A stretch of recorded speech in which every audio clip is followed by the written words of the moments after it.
Hello, I'm Arin Crumley. Welcome to my YouTube channel. So I was interviewed the other day by Eric Davis from a new site, Cinetmatical Indie. We were interviewed a long time ago for actually one of the first entries posted on Cinetmatical, and now we're being interviewed again for one of the first posts on Cinetmatical Indie. I just want to give you an overview of what's talked about in the interview so you can decide whether or not you want to watch the whole thing, because it's kind of long. It's 40 minutes long. He asked me about the Spout promotion, and I explained that it's still going on. Anybody who joins spout.com/4eyedmonsters causes us to get $1 from Spout.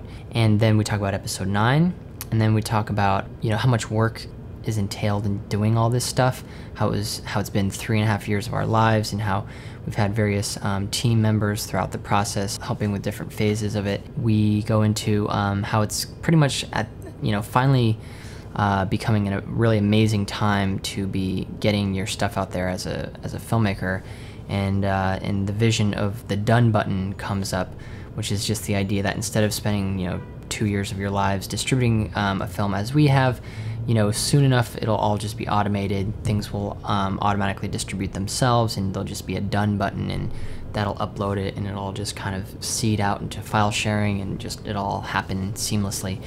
And then we talk a little bit about the current system of Web 2.0 and how it's a little bit of a one-trick pony kind of scenario where every site only does like one little specific thing, and talk about some of the problems with that approach.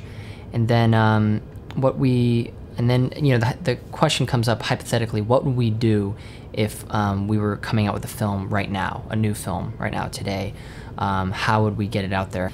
And then we talk about Theatrical and the experiments that we did back in September, where people could request our film, and we showed on a Google map all the requesters and then booked cities based on that.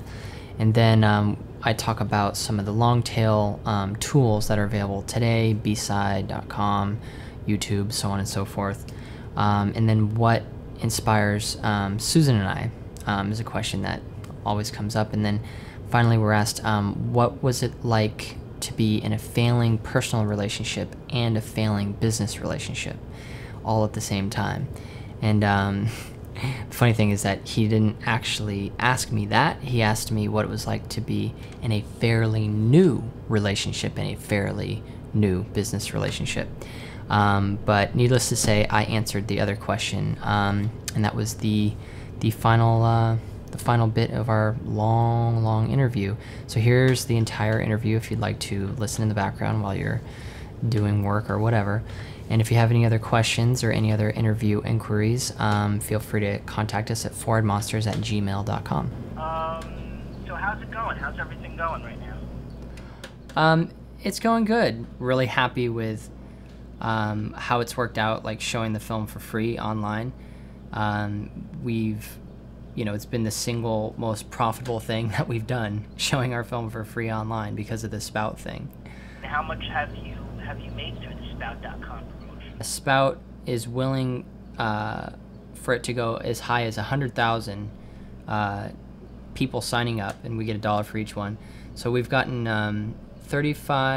around 35,000 people to join. So we're beyond the 1/3 point, and our goal is to get that up and get that to the full 100, because that's pretty much the amount that we've accumulated over the past 3.5 years on a collection of about 10 credit cards. That's pretty awesome though, $34,000. Yeah, no, we're stoked that that about 5% of the people that watch the film and see our little intro where we ask people to join us, about 5% of them do, or well, at least 5% of views. And who knows how views are actually counted? It probably has a lot to do with the same person checking a page multiple times, but no, it's so we figure, like, well, if the film just keeps getting seen, we'll keep getting people to join Spout. So the question is, like, how did we spend so much damn money? I mean, we do get that all the time. Like we get people being really blunt about it, like posting like a comment on YouTube or something like, I'm looking at this thing, and I can't see where you spent $100,000. This is total bullshit. You're just trying to make money. You made this all up. And like I think they just watched like the first few minutes or something. I kind of get the impression these people haven't actually watched the film. But it can sometimes be a harsh crowd. And also we don't generally go into major budgetary detail, and we also don't go into major timeline detail. Like, we don't tell everyone, because it's irrelevant, but we don't tell everyone that, yeah, it took us over 3.5 years to get to this point that we're at now, and it's been full-time for both of us, aside from little bits of work here and there that we've had to take just to make minimum payment dues on credit cards. So I can imagine a lot of the promotion of it costs money too. Well, not that much. We haven't spent any money. So if anybody looks for where money was spent, they're not going to find it. Because what did we spend money on? We didn't spend money on film. We didn't spend money on paying crew or paying cast, or well, we did have to buy some food for ourselves, but of course it's a micro budget film that doesn't cost any money. But what it does take a lot of time, because we're doing all the animation ourselves, we're doing all the editing ourselves, we're doing all the shooting, and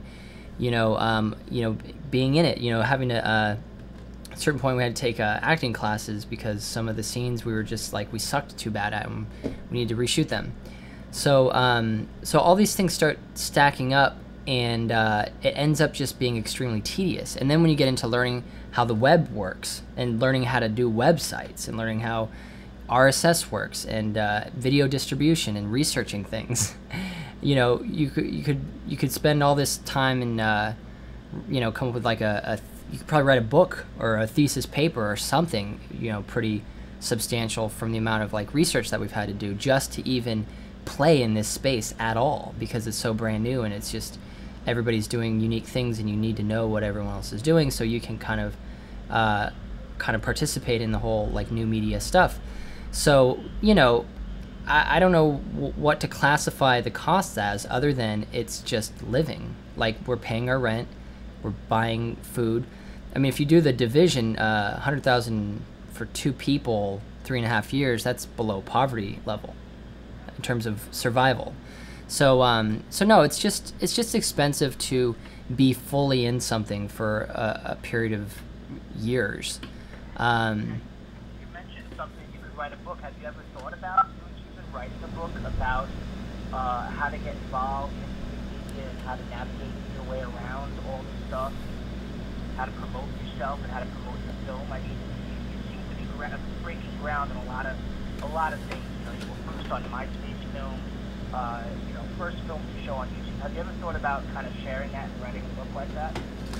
Well, we would love there to be a book, but I'm not really a book writer, and neither is Susan. So we're open to talking to people that would be interested in working with us on a book. We want to disseminate information. We post a lot of tutorials on our website about every time we do something, either like in the case of the video podcasting, the day that we started that, we posted a tutorial on how it was that we were doing it.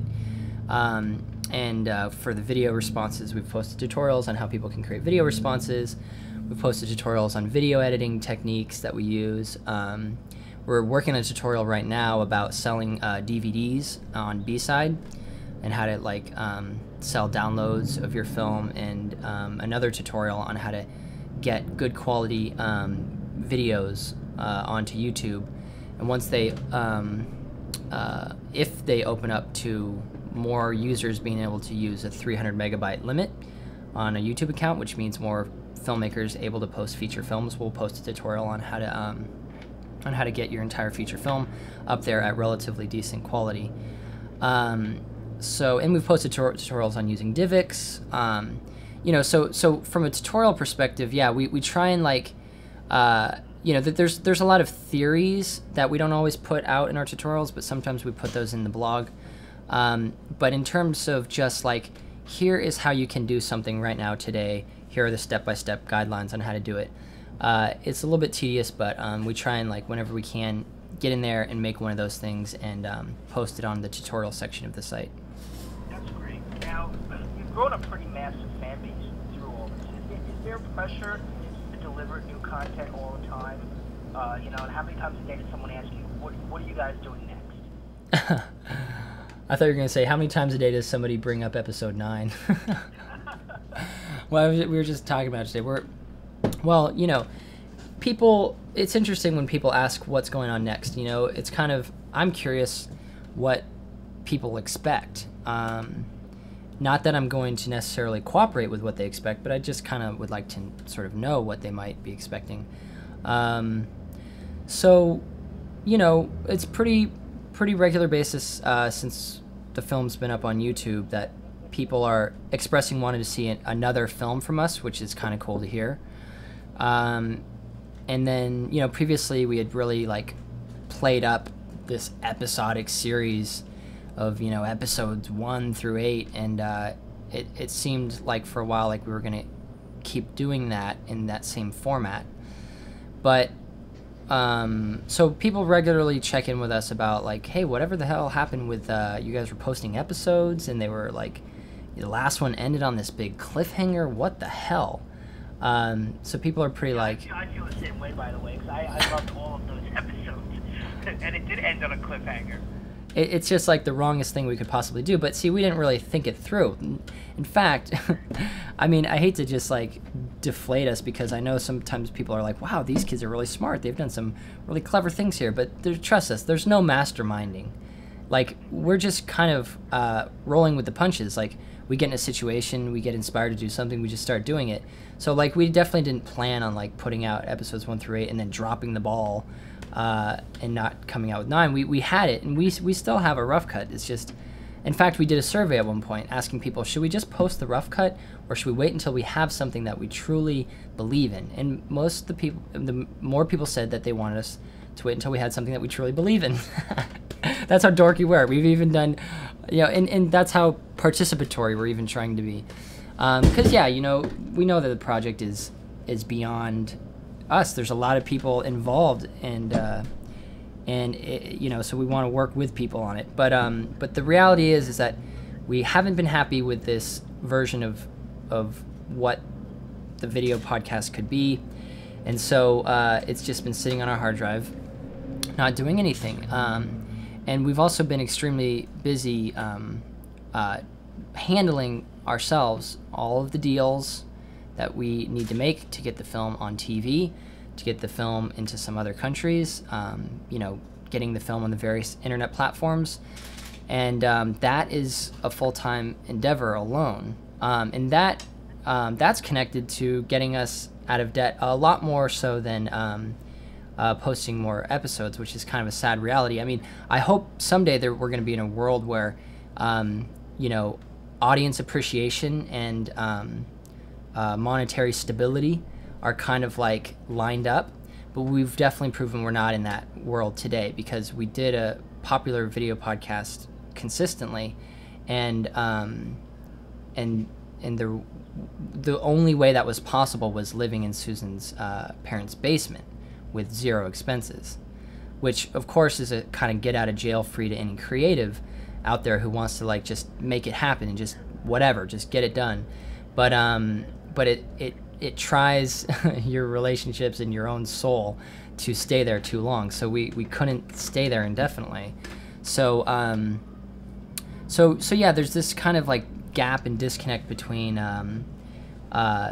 doing something that is well received to a degree, and actually being able to make every few days a new minimum due for a credit card that, you know, you're missing payments and fees are flying in, and it's kind of like the war room, you know, standing over the computer monitoring all these different, you know, credit cards, and then, you know, business potential things are coming in left and right, and phone calls, and then we work with sponsors and companies and different people to like try and solve these things, and then, you know, sometimes no one's ever like 100% happy, so you're kind of getting complaints coming in, and then, you know, and then the audience chatter is there, like, you know, kind of like speaking to you, and you wanted to take that into consideration, and then somewhere in there, deep within, is maybe still some kind of creative inspiration.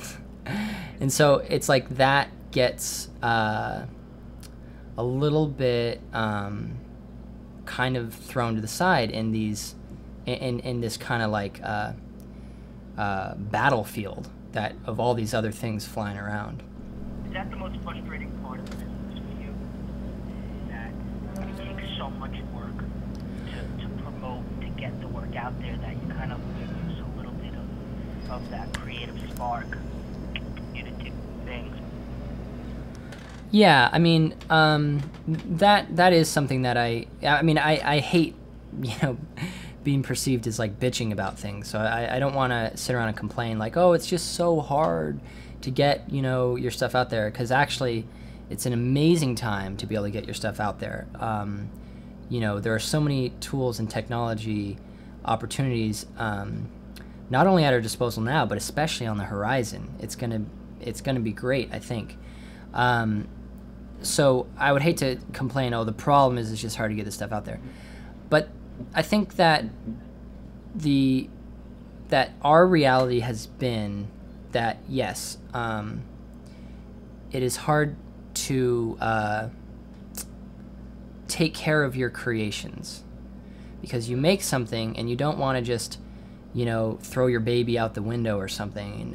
You want to let it grow up and become an adult and have its own life. And once it is grown, it can leave the house and go to college and get its own career, and it has its own life that it carries itself along. But you have to carry it for a while before it can do that in today's system. Now, what the reality is that it really takes a full company to do that, and that's why distribution companies exist. Now, if you are really crazy and have a lot of audacity and just insanity and just workaholic tendencies and everything, you can pretty much pull it off, either single-handedly or with a couple, or 3 people or whatever devoted to making it happen. But yeah, that's a very different endeavor than deciding to want to communicate ideas and create experiences for people. I mean, yeah, no, but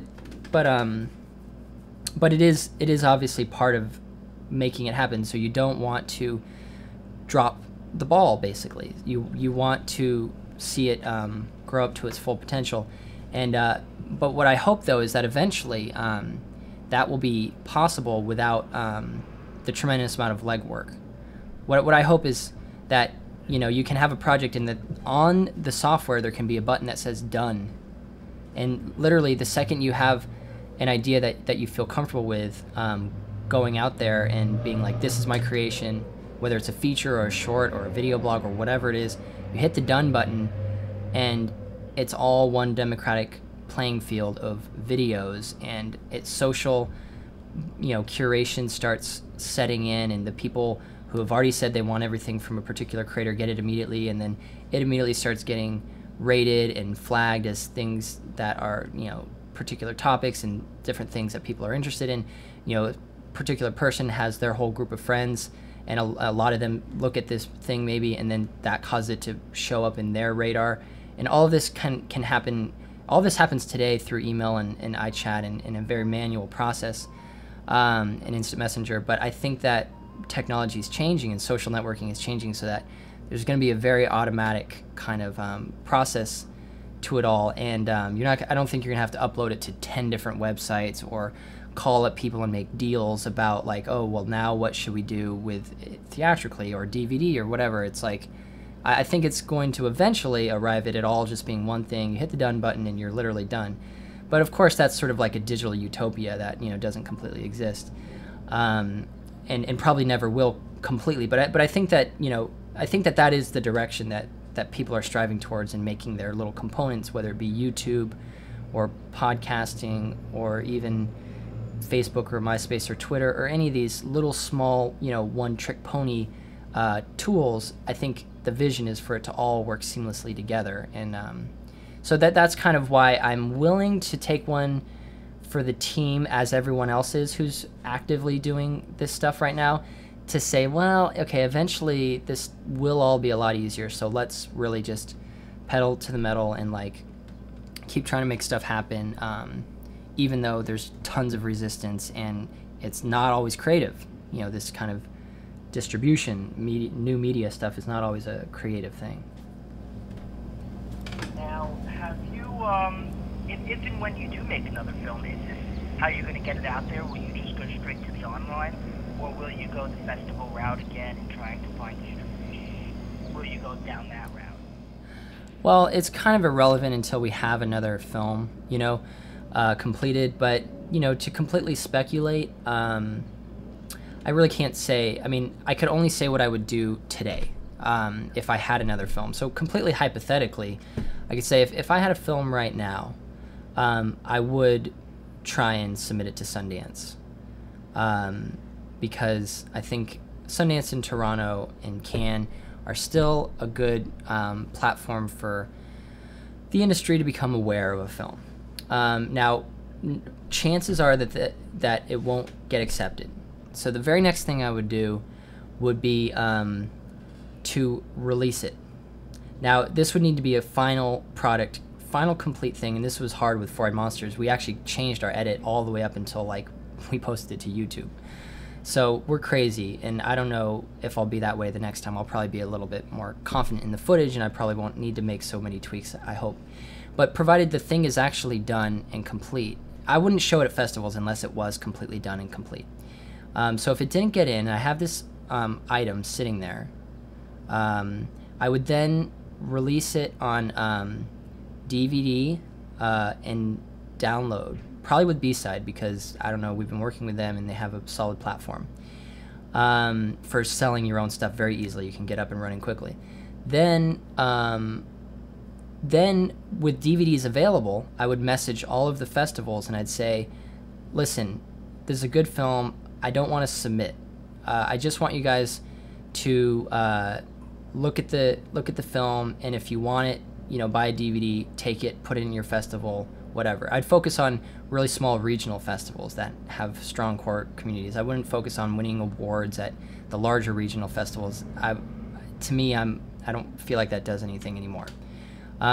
So then with festivals kind of doing its thing, and with DVDs selling, hopefully to some kind of core audience of people that are interested in the concept behind the film, or are interested in, you know, our filmmaking or whatever, would sell a few copies. You're not going to sell tons of copies this way, but, you know, gets a little bit of cash flow going, maybe pays the rent for a few months.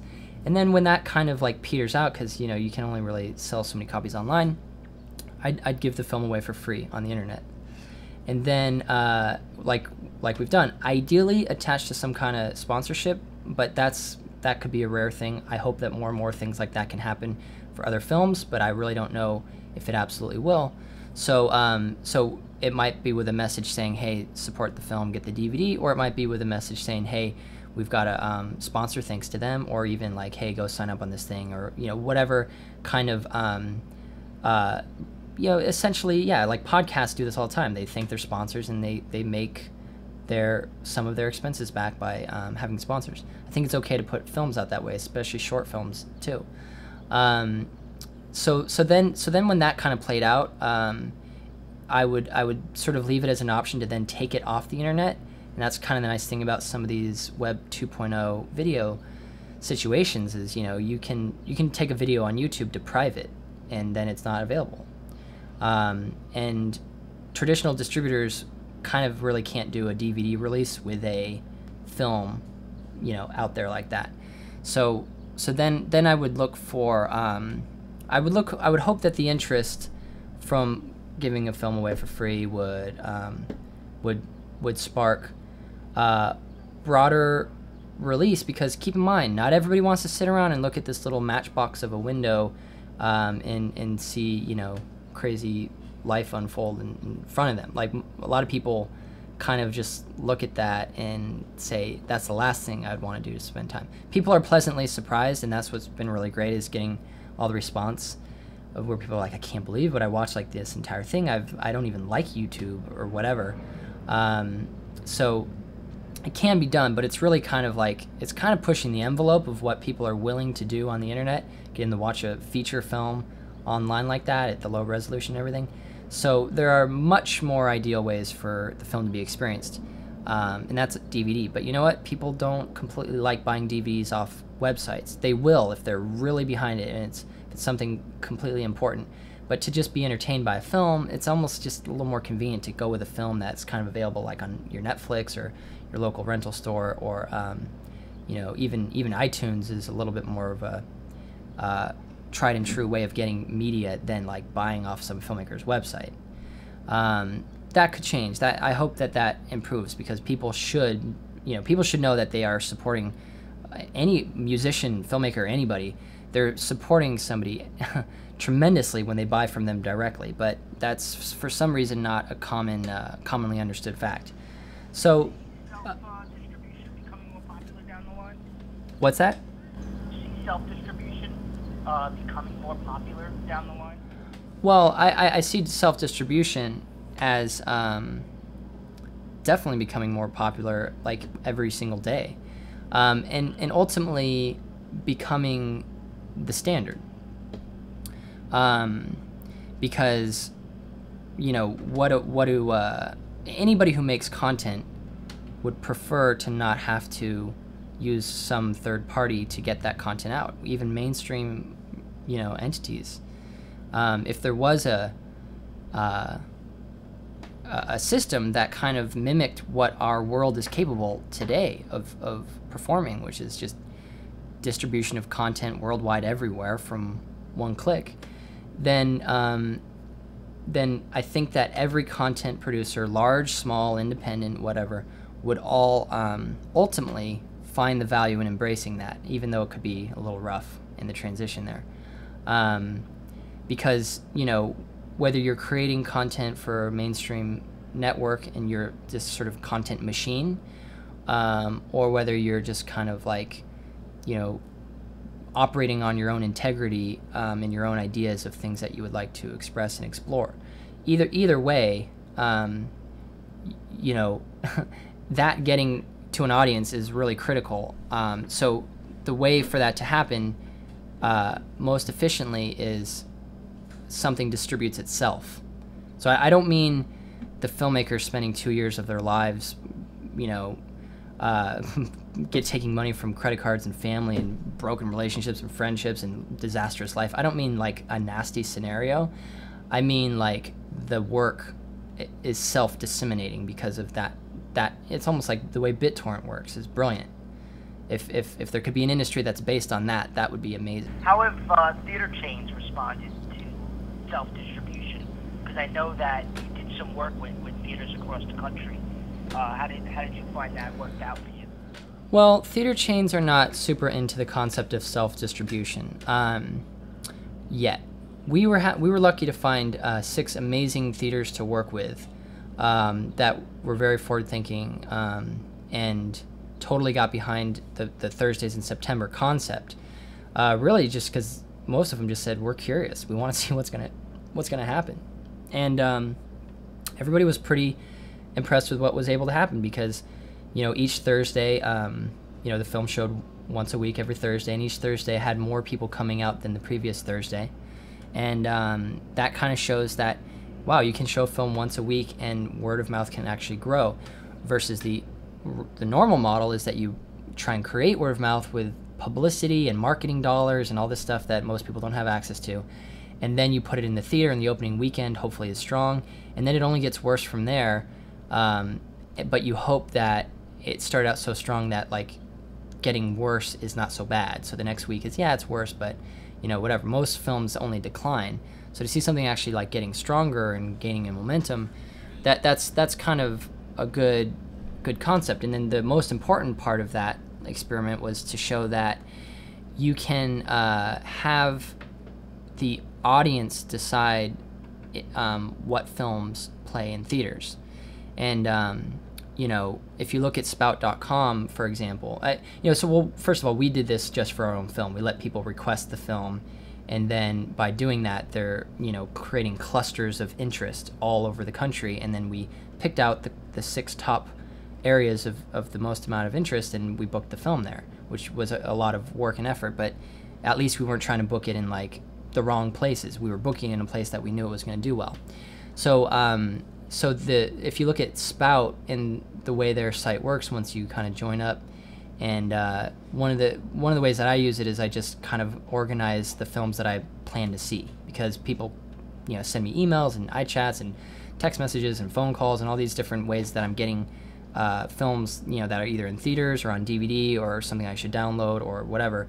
It's too hard to. Netflix is no good, because that's just if it's available on DVD. Some are not available yet. So what I do on Spout is I just check off. There's a button next to every film.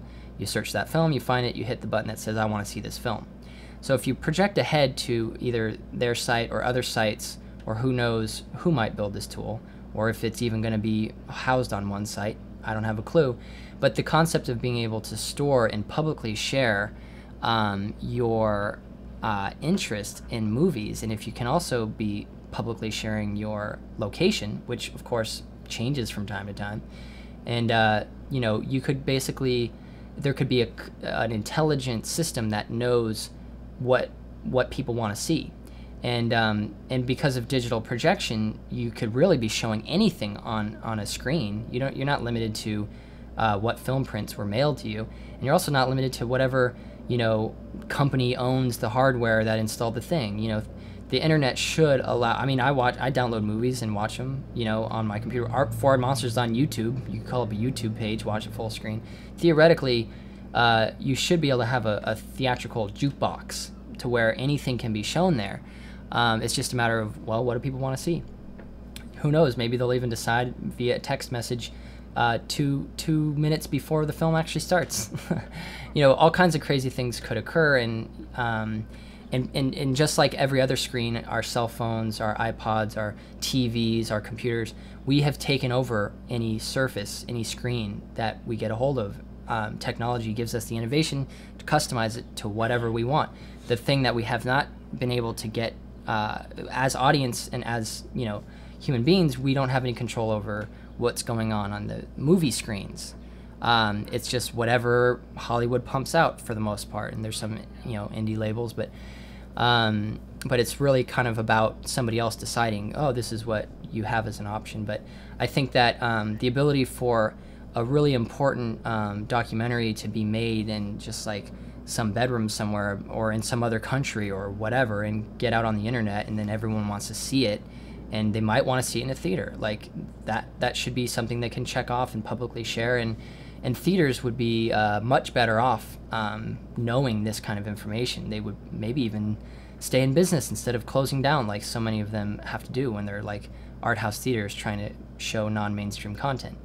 So, I don't know what it's going to take politically for something like that to take hold, but I do know that moving that direction is a great avenue for exhibitors, especially ones nervous about the longevity of their industry. So that's cool. Now, who are the major players right now that are helping young filmmakers without a lot of resources? Well, it's the major players right now are any service that helps someone release their content. Usually a company that is trying to benefit from the long tail, the concept that there is a lot of profitability in the collective proceeds of the obscurity. So, Netflix is totally benefits from the long tail. Amazon is a company that totally benefits from long tail. Now, those are two companies that are not necessarily actively seeking out to help and make an enticing environment for independent filmmakers, but other people behaving in that same spirit of like, hey, let's build a platform that is profitable from the perspective of what can collectively be done. Those are the environments that are very helpful to filmmakers because they present a turnkey solution to everything that you need. So examples are YouTube, of course, is a long tail environment. They would like every video in existence to be on YouTube. that would be ideal because, you know, everything's indexable and searchable, and you know, they're owned by Google now, so it's like it's all about finding stuff, and the value of being able to discover what you're looking for has advertising potential, and that's what Google is really excited about. So their interests seem to coincide with our needs, which is to be able to publish anything we want for free, and for anyone in the world to be able to find it and see it. So that's a great little you know, informal partnership. I guess it's an end user agreement you sign, you agree to when you sign up. That's a great setup for what most people need. B-side, as I've mentioned, is another, you know, amazing tool to have at your disposal, because if you want to start selling DVDs, you just send them authored DVD, and they make DVD-Rs for whoever orders it. And there's other services that do the same, and they're equally valuable to a filmmaker. B-side also lets you sell downloads at higher quality than you can put out there on YouTube. Stage 6 lets you put amazing quality up on the web for free. So say, you know, your work really needs to be seen at high quality, you might want to put it on YouTube and on DivX, in the DivX codec, but on stage6.com. You know, podcasting is an amazing tool because, again, it's like, you know, the iTunes podcasting directory is sort of thinking like, well, if we have all of this obscure content, the fact that we're the aggregator for that just makes people fill up their iPods and makes people use iTunes more, and so on and so forth.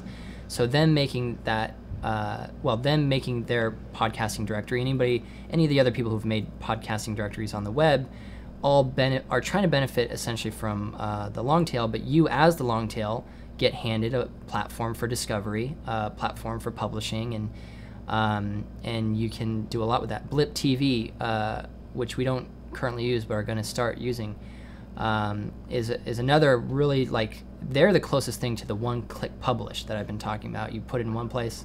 Blip TV, I think it's blip.tv. Mike. Oh, he went out of the room. Is it blip.tv? Yeah, it's blip.tv. And they'll even their software will upload to YouTube for you. So you publish it to Blip, you get a slightly higher quality Flash version you can put on your own website. It puts it out on your RSS feed, and if you give it your account information on YouTube, it will even then upload it for you to your YouTube account. So people are starting to bring it all together to make publishing content to the web be as easy as possible. Why? Because they are they're the long tail platforms. They're trying to house as much content as possible. Now, is that is that going to prevail? I don't know. I don't know if it's going to always be under the roof of YouTube. You know, it's web distribution of video. That's what's important in the long term. But in the short term, we seem to be getting all the tools we need from these platforms, and so it's just, you know, that's why we should all just be taking full advantage of that and using them. Now, who or what inspires you? Well, that's a good question. What inspires me? Who or what? Well, I'm kind of a geeky guy, in case you couldn't tell, so sometimes just the ability to do something inspires me, like, wow, I could do that? Like, I could get a DVX 100 and make a movie? Like, awesome, I should do that. So sometimes just, like, tools, you know, and I think it's similar for, like, a lot of musicians, like, will get an instrument that they just, oh, this thing just really inspires me to make something. And my opinion is that, you know, you don't want to get too wrapped up in technique or technology or abilities and find all your inspiration there, because your stuff is probably going to suck. But at the same time, it really doesn't matter what gets you started, as long as you have really good follow-through and are really good at executing things. If it's an instrument that you just bought, or a new camera that you're playing around with, or a faster computer that gets you going, then I think it's okay that's where your inspiration might come from sometimes. But also, I definitely you know, in terms of actual inspiration to actual content, most of that probably comes from music, listening to music, trying to find music that can be used, and just kind of like having a soundtrack going on in your life that's sort of like songs that you listen to that kind of make you think of certain experiences and concepts, and then listening to those while you're editing, and you know, as a way to kind of capture and recreate like emotional connections to different things, and try and like install that into what you're making. So music is pretty much like the key thing, but you know, other films sometimes, you know, I'm not a super film buff. Susan sees a lot more films than I do, maybe just because I'm too busy, but anytime I do see a film, I always walk away with something from it. Hold on one second. Susan's on the other line, actually. She's on a bus right now. Do you have any questions for Susan? I could conference her in if you want. It's okay. Okay, hold on one second. Sure. Hello? Hey, I just spoke to Dorian. She's gonna ask Chris about bringing up a third person, like the other person, Jesse. Yeah. And if for some reason that doesn't work out, I was thinking, you know, you could still come up to Boston on Sunday. So we could go to do the Martha's Vineyard thing, and then you could just do the trip to Stafford Springs, like, you know, like on Wednesday or Thursday. So she's just sort of down. Okay. Well, That's just like the backup idea. Okay, okay, I've got Cinetmatical on the other line. Oh, okay. Can I, like, I asked him if I could conference you in. Would that be awkward if I was just like, hey, Susan's here, do you have any questions for her? I don't know if he really does. He was kind of like, I don't know. But he just asked me what I'm inspired by, and I never am good at answering that question. So what are you inspired by? Yeah, what inspires you? I already said music. You already said what? Music. Yeah. What inspires Arin? Music and What are you? technology. I already said both those. What inspires you is what I'm wondering. Oh, I'm inspired by, You're just gonna say people. I'm inspired by people. Okay, I'm gonna conference you in because that's a good point. Hold on a second. Okay. Okay, well, I'll tell him that you said that, because this doesn't have a button to conference. It just says switch. Right. Okay, so I'll talk to you later. Okay, bye. Hey, what's up? So Susan said that she's, I asked her as well. I don't have a conference button, but she said that she's inspired by people. You know, the video blogs, they did a good job of showing how sometimes it's difficult to use the business of filmmaking with the growing and nurturing of real-life relationships. And I know with regards to the two of you, was it hard mixing a fairly new romantic relationship with a fairly new business relationship and everything in between? Oh my gosh, that's a hilarious question. Thanks. So, mixing a failing business relationship with a failing... No, I know. I meant a fairly new. Oh, I thought you said failing. Fairly new. No. Fairly new. What's it called? A Freudian, when you hear something, I don't think they have a name for that, where you hear something wrong. So, what's it like to... Okay, not failing, but... I know when you started making the film, you guys weren't together forever. I mean, this was kind of a new relationship, and you said, let's take this and kind of make a film around it. I mean, correct me if I'm wrong, but didn't it kind of start that way? Well, I mean... So the question's kind of like, first of all, how new was our relationship when we started making the film? I mean, we used stuff in the film, you know, kind of like from day one, so we didn't really realize it, but we were kind of acting things out that were going to, you know, we were living, obviously, a life that was going to later be depicted in a film. But that's nothing weird. That's just not really knowing what the future holds. So what got weird was basically, well, it took us a year to decide that we wanted to make a film, like really make a film, because, you know, like in the first kind of few months, we sort of talked about like we should make a project together. Like that would be really cool, and did some little like experimental like visual kind of artistic weird things, but I don't know. So okay, so starting a fairly new, well then.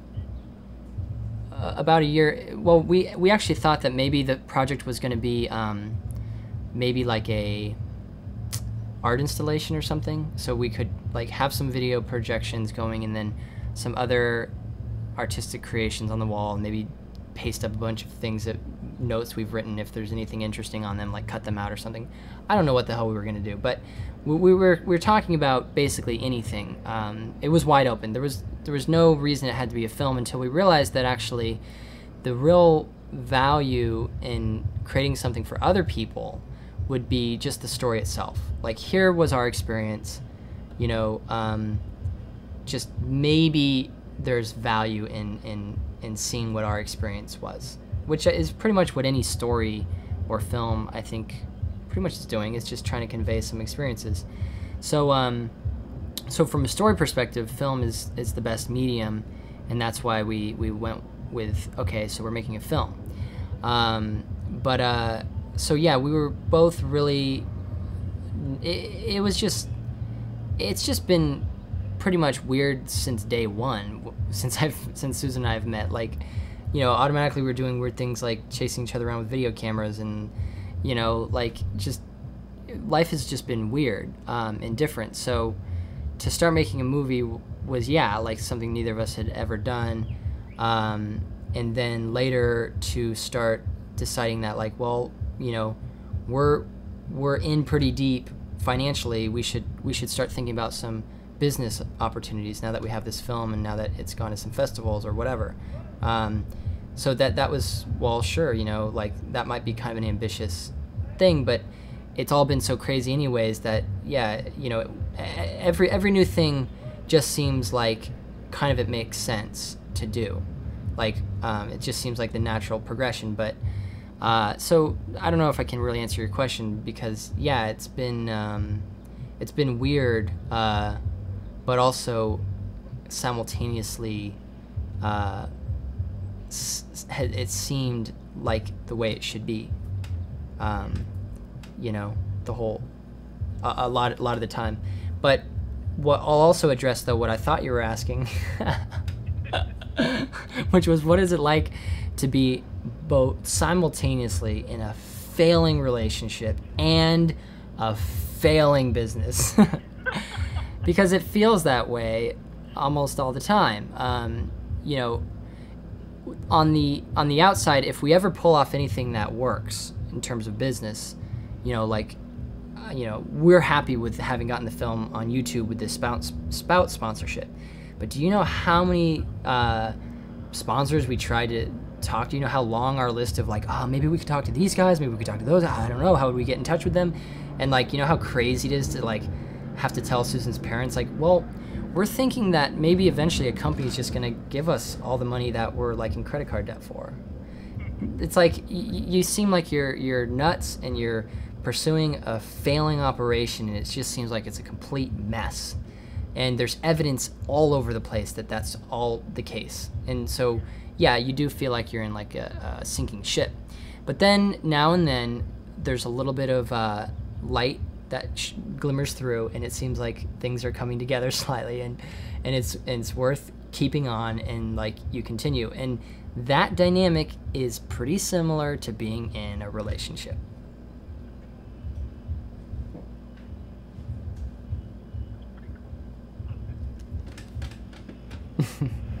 All right. So I think I'm pretty much done. Is there anything that you want to get out there that we haven't covered? Spout.com/4eyed-monsters. That's it. And that we have DVDs for sale off our site, which some people don't even realize for some reason. That site for sale.